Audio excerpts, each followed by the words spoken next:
Mis hermanos y amigos, muy buenos días en esta mañana de devocional. Les doy la bienvenida a todos ustedes, a los hermanos que nos acompañan desde Soacha, en Bugalagrande, en Cali, en Fresno, en Nueva York y en toda ciudad en donde usted se encuentre.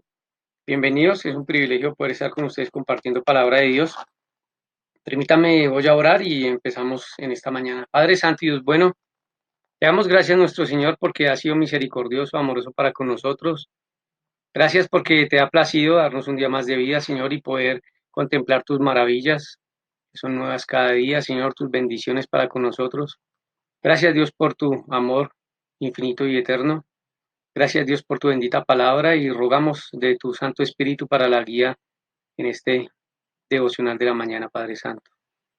Guárdanos, Señor, en tu verdad y en tu amor, te lo pedimos en Cristo Jesús. Amén. Bueno, mis hermanos, en esta mañana quiero empezar contándoles, bueno, ayer Día Internacional del Trabajo, mal llamado Día Internacional del Trabajo porque ese no es el nombre del día, ese no es el nombre de la conmemoración. El día de ayer era 1 de mayo, Día Internacional de la Clase Obrera, Día Internacional donde se conmemora el trabajo de la clase obrera. Eh, Mal llamado, así como está mal llamado el Día de la Mujer, en donde se conmemora otra cosa absolutamente distinta. Estos días y estas fechas importantes en la humanidad porque han sido trascendentales, las han ido cambiando y les han ido cambiando los nombres y los propósitos, de pronto para que nos olvidemos de lo que es verdaderamente importante, para que, como decía Isaías, se le ha empezado a llamar a lo bueno malo y a lo malo bueno. Y así se le van cambiando el nombre de las cosas y los propósitos para que tal vez olvidemos el verdadero propósito de esos días, la verdadera importancia de esos días. Ustedes dirán que porque empiezo hablando del Día Internacional de la Clase Obrera, si no es una enseñanza acerca de la lucha de clases ni nada de eso. Es un devocional. Pues mis hermanos, es que en la palabra de Dios también está establecido. Para Dios es importante, muy importante el trabajo. Y es muy importante para Él la justicia. La justicia. Les voy a invitar a mis hermanos para que busquen en sus Biblias Santiago capítulo 5. Y vamos a darnos cuenta que para el Señor la clase obrera es importante también. Todo ser humano es importante. Pero Él tiene en su mente y no se ha olvidado de la clase obrera y tampoco se ha olvidado de la clase opresora a través de los tiempos. Entonces, este devocional es de ánimo y vamos a estudiar entonces la palabra de Dios en Santiago capítulo 5 versículo 1. Para los que no tienen una Biblia a la mano, lo voy a poner aquí en pantalla y vamos a poner varios versículos aquí para ver qué es lo que nos dice el Señor en su bendita palabra. El Señor tiene un mensaje para esta clase en particular, para unas personas en particular. El Señor no está en contra ni de los ricos ni en contra de los pobres, está en contra de la injusticia. A Él no le agrada la injusticia, no se agrada en eso. Y da un mensaje aquí a las personas que en esta época de los apóstoles eran opresores, ricos opresores, y el mensaje se hace vigente para hoy. Y dice así el mensaje de la palabra de Dios: vamos ahora ricos, llorad y aullad por las miserias que os vendrán. Vuestras riquezas están podridas y vuestras ropas están comidas de polilla. Vuestro oro y plata están enmohecidos, y su moho testificará contra vosotros, y devorará del todo vuestras carnes como fuego. ¿Habéis acumulado tesoros para los días postreros? He aquí, clama el jornal de los obreros que han cosechado vuestras tierras, el cual por engaño no les ha sido pagado por vosotros, y los clamores de los que habían cegado han entrado en los oídos del Señor de los ejércitos. Habéis vivido en deleite sobre la tierra y sido disolutos. Habéis engordado vuestros corazones como el día de la matanza. Habéis condenado y dado muerte al justo, y él no os hace resistencia. Vemos aquí un mensaje de Dios a este grupo de personas ricas de esa época, que vuelvo y repito, en esta época se multiplican y son más, en donde cometían pecado y estaban en contra de la buena voluntad del Señor en cuanto a la equidad, de la buena voluntad al Señor en cuanto a justicia, y no pagaban a esos obreros por sus trabajos. Y así fue creciendo y así fue aumentando y se fue acrecentando este sentir de una parte de personas ricas y opresoras. Y el día que les comentaba del 1 de mayo en la conmemoración del Día Internacional de la Clase Obrera, es una conmemoración de donde se recuerda a los mártires de Chicago, en donde un grupo de obreros que hicieron unas huelgas y unas reuniones para solicitar que se humanizara más la jornada laboral, una jornada que a veces excedía las 16 horas y pedían por que fuera solamente de 8 horas y con buena remuneración, una remuneración justa. ¿Qué aconteció? Eso acrecentó en muchos estados de los Estados Unidos y sucedió que eh, hubo muchos asesinatos, asesinaron a muchos obreros. Y eso es lo que se recuerda en realidad el día del 1 de mayo Internacional del Trabajo. Vuelvo y hablo sobre esto porque podemos ver aquí en la palabra del Señor lo importante que es para Él. Mire que dice, he aquí clama el jornal de los obreros que han cosechado vuestras tierras, el cual por engaño no les ha sido pagado por vosotros. Y miren esto, para ellos y nosotros estemos atentos y tranquilos. Los amores de los que habían cegado han entrado en los oídos del Señor de los ejércitos, no en los oídos de cualquier persona, en los oídos de Dios, el dueño de todo, el todopoderoso. El Señor de los ejércitos hace mención a eso, se refiere al Señor todopoderoso, al que comanda los ejércitos, al que tiene poder para hacer y deshacer. Pero esto sigue avanzando. Ese mensaje a los ricos opresores, a los que pecaban contra el pueblo, a los que pecaban contra los mandamientos del Señor respecto de justicia. Pero Santiago sigue y nos va diciendo en los versículos siguientes otras cosas. Nos habla, por ejemplo, en el versículo 7, ¿qué nos dice? En el versículo 7 nos dice, tened paciencia. Tened paciencia, nos dice en el versículo 7. También nos dice, tened paciencia hasta la venida del Señor. Afirmad vuestros corazones porque la venida del Señor se acerca, dice en el versículo 8. En el versículo 9 nos dice, no os quejéis unos contra otros. El versículo 10 da otro consejo que dice, tomad como ejemplo la paciencia de los profetas que hablaron en nombre del Señor. En el 11 dice, tenemos por bienaventurados a los que sufren. Entonces, miren, un mensaje a los opresores, un mensaje a los oprimidos. Tened paciencia hasta la venida del Señor. Aguantar, soportar hasta la venida del Señor. Afirmad vuestros corazones porque la venida del Señor está cerca. No os quejéis unos contra otros. Cuando un grupo empieza a tener quejas los unos contra los otros, ¿qué se presenta? Lo que menos quiere el Señor, desunión. No hay unión, no hay unión. Lo que hay es contienda y rencilla y cada quien por su lado. El Señor dice, no os quejéis unos contra otros, para que haya unidad. Dice aquí, tomad como ejemplo la paciencia de los profetas que hablaron en nombre del Señor. Esos profetas estuvieron allí, incluso fueron hasta la muerte. Incluso algunos fueron hasta la muerte. Dice aquí también, tenemos por bienaventurados a los que sufren. Y eso me recuerda a lo que dice Mateo 5:4 en las bienaventuranzas del Señor, que dice 5:4, bienaventurados los que lloran, porque ellos recibirán consolación. Y en el versículo 6 de Mateo, no lo busque, yo se lo leo, Mateo 5, versículo 6 dice, bienaventurados los que tienen hambre y sed de justicia, porque ellos serán saciados. Hambre y sed de justicia. Recuerden en el devocional pasado, veíamos en Romanos que quería el Señor indicarnos que no fuéramos vengativos, que no quisiéramos buscar la justicia por nuestras propias manos.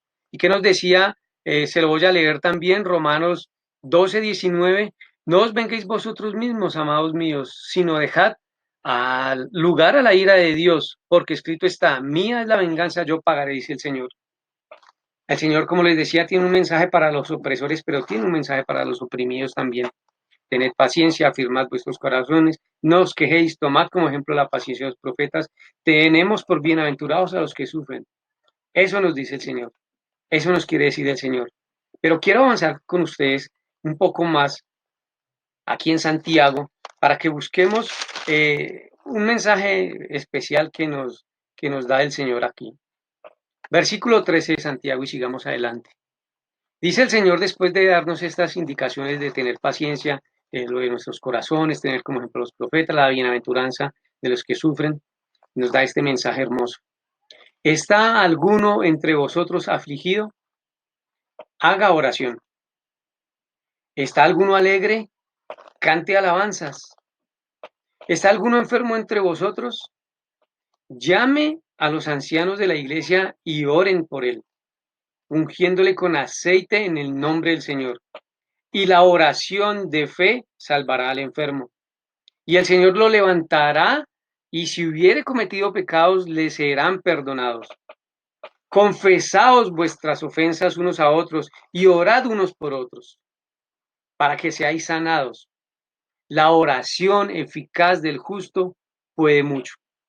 Este mensaje es espectacular. Y en este mensaje es en el que me quiero centrar. Porque en estos momentos en los que estamos en cuarentena, en los que estamos recogidos en nuestras casas, en los que hay necesidad, en los que hay angustia, en los que hay muchos pensamientos, muchas cosas se pasan por nuestro pensamiento y por nuestro corazón. Nuestra mente está aquí, está allá, aunque nuestros cuerpos están quietos, nuestra mente no está quieta. Nuestra mente está cavilando y pensando qué será, qué habrá de pasar. Pero el Señor es claro en su mensaje. Dice, ¿está alguno entre vosotros afligido? Cuando uno está afligido, ¿qué es lo que espera o qué le gustaría tener o qué le gustaría sentir? En lo personal, a mí me gusta sentir un abrazo. Cuando yo estoy afligido o a veces que estoy enojado, el abrazo de mi esposa, un fuerte abrazo de mi esposa me calma. Un fuerte abrazo de mi esposa me da aliento. Cuando estoy pensativo o afligido también, un abrazo de mi padre. A propósito, lo recuerdo hoy en la lucha obrera, muchos años en la lucha obrera, y fue un ejemplo impresionante para mí. Cuando estoy afligido y un abrazo de mi padre y él me dice, qué bueno es abrazar a un hijo y me abraza fuerte, eso le quita a uno la aflicción. Pero hoy no podemos recibir esos abrazos. Hoy en esta cuarentena, en estos riesgos, no podemos recibir esos abrazos. ¿Qué podemos hacer nosotros entonces? El Señor nos lo está diciendo en su palabra. El Señor nos lo muestra en su palabra. Haga oración.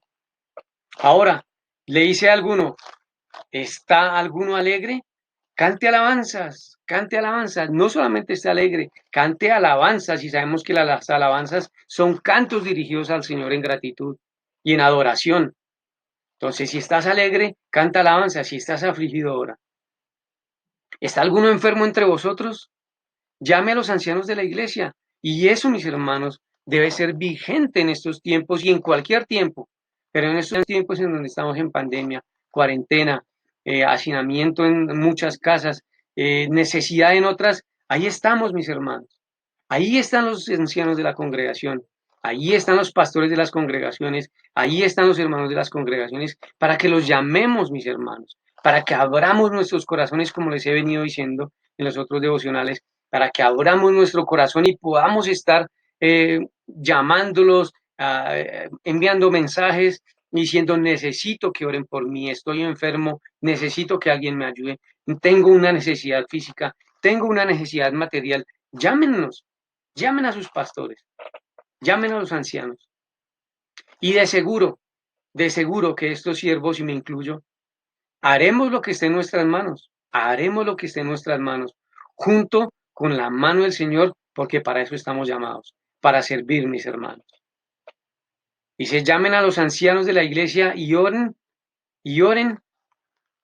por él, ungiéndole con aceite en el nombre del Señor.